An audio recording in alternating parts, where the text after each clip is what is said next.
ನಾನು ಖಂಡಿತ ಯಾವಾಗ ಬೇಕಾದ್ರೂ ಅವ್ರ ಜೊತೆ ಕೂತ್ಕೊಂಡು ಮಾತಾಡೋಕ್ಕೆ ಸಿದ್ಧ ಇದ್ದೀನಿ. ನನಗೆ ಯಾವ ತಕರಾರಿಲ್ಲ. ತಮಿಳ್ನಾಡು ಇರ್ಬೋದು, ಕರ್ನಾಟಕ ಇರ್ಬೋದು, ನಾವೆಲ್ಲ ಭಾರತೀಯರು. ಒಂದೇ ನದಿ, ಒಂದೇ ನೀರು ಕುಡಿಬೇಕಾದವರು. ಕಾವೇರಿ ನೀರು ವ್ಯವಸಾಯಕ್ಕೂ ಬೇಕು, ಕುಡಿಯೋ ನೀರಿಗೂ ಬೇಕು, ಪ್ರಾಣಿ ಪಕ್ಷಿಗೂ ಬೇಕು, ಎಲ್ಲರಿಗೂ ಬೇಕು, ಎಲ್ಲ ಇಂಡಸ್ಟ್ರೀಸ್ಗೂ ಬೇಕು. ಸೊ ಇವತ್ತು ತಮಿಳ್ನಾಡಿಂದ ಎಲ್ಲ ಎಷ್ಟೋ ಜನ ಬಂದು ಇಲ್ಲಿ ವೃತ್ತಿ ಮಾಡ್ತಾಯಿದ್ದಾರೆ. ಇಲ್ಲಿಂದ ಹೋಗಿ ಅಲ್ಲಿ ವೃತ್ತಿ ಮಾಡ್ತಾಯಿದ್ದಾರೆ. ನಾವು ಅದಕ್ಕೆ ಬೇರೆ ಮಾಡೋಕ್ಕಾಗ್ತದ? ನಮಗೆ ಇಷ್ಟ ಇಲ್ಲ.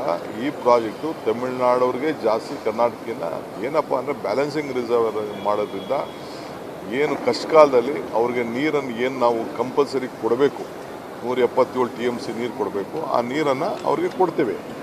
ಇಲ್ಲಿ ಏನಪ್ಪ ಅಂದರೆ ನಮ್ಮ ಮಂಡ್ಯ, ಈ ಕಡೆ ಹಾಸನ, ಈ ಕಡೆ ಬೇರೆ ಏನು ನಮ್ಮ ಜಿಲ್ಲೆಗಳಿದೆ, ಚಾಮರಾಜನಗರ, ಆ ಜಿಲ್ಲೆಗಳಿಗೆ, ತುಮಕೂರು ಜಿಲ್ಲೆ, ಆ ಜಿಲ್ಲೆಗಳಿಗೆ ಇಲ್ಲಿ ಸ್ಟೋರ್ ಮಾಡಿಬಿಟ್ಟು ಆ ತೊಂದರೆ ಸಂದರ್ಭದಲ್ಲಿ ನಾವು ಕೆಳಗಡೆ ಬಿಡಲಿಕ್ಕೆ ಒಂದು ಅವಕಾಶ ಇದೆ. ಅವರು ಕರ್ನಾಟಕದವರು ಬದುಕಬೇಕು, ತಮಿಳ್ನಾಡವರು ಬದುಕಬೇಕು. ವಿದ್ಯುತ್ ಶಕ್ತಿ ವಿಚಾರದಲ್ಲಿ ನಮಗೊಂದು ಲಾಭ ಇದೆ. ನಾನಿಲ್ಲ ಅಂತ ನಾನು ಹೇಳೋದಿಲ್ಲ. 400 ಮೆಗಾವ್ಯಾಟ್ ಅಷ್ಟು ವಿದ್ಯುತ್ ಶಕ್ತಿನ ನಾವು ತಯಾರು ಮಾಡ್ಬೋದು. ಅತಿ ಕಡಿಮೆ ವೆಚ್ಚದಲ್ಲಿ ಪ್ರಾಜೆಕ್ಟ್ ಆಗ್ತದೆ ಅನ್ನೋದು ನನಗೊಂದು ವಿಶ್ವಾಸ ಇದೆ. ನಾವು ಈಗಾಗಲೇ ಅದಕ್ಕೆ ಏನೇನು ಬೇಕೋ, ಈಗ ಸುಪ್ರೀಂ ಕೋರ್ಟ್ ಅವರು ಈಗಾಗಲೇ ತಮಿಳ್ನಾಡವರ ಏನು ವಾದ ಇತ್ತು ಆ ವಾದನ ಕೇಳಿದ್ದಾರೆ. ಅವರು ಜೊತೆಗೆ ರಿವ್ಯೂ ಹಾಕಿದ್ರು, ಆ ರಿವ್ಯೂನು ಕೇಳಿದ್ದಾರೆ, ರಿವ್ಯೂನು ರಿಜೆಕ್ಟ್ ಮಾಡಿದ್ದಾರೆ.